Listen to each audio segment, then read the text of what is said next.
The concept of taking a person under one's wing is familiar to us today. When an individual is alone in a new position or needing special guidance, another, more experienced person may offer to take the other under his wing to care for, teach, and guide. In Scripture, under his wings is a metaphor for the protective refuge of God's presence.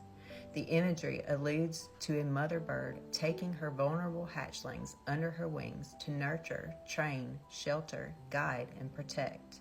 Jesus applied the phrase to his concern for Israel.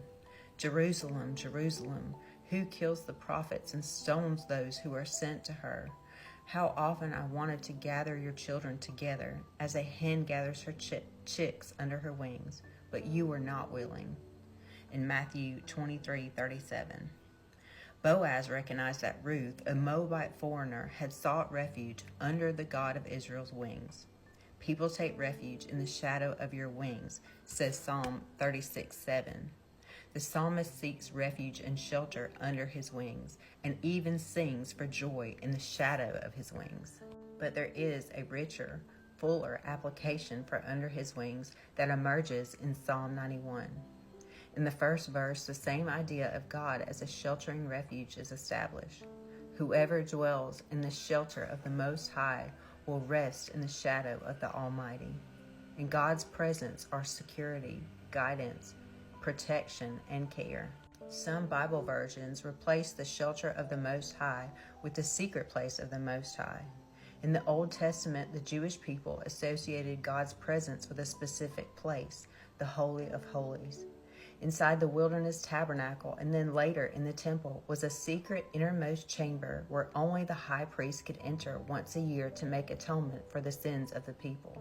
This sacred place of worship contained the Ark of the Covenant covered by the mercy seat where God was enthroned, and his holy presence dwelled among his people. Under the mercy seat sat two hammered gold cherubim, or angels, with their wings overshadowing the ark.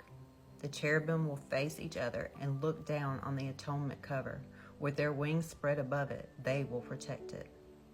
The one who dwells in the secret place of the Most High and abides in the shadow of the Almighty is the one whose sins have been atoned for and who stands clean and forgiven.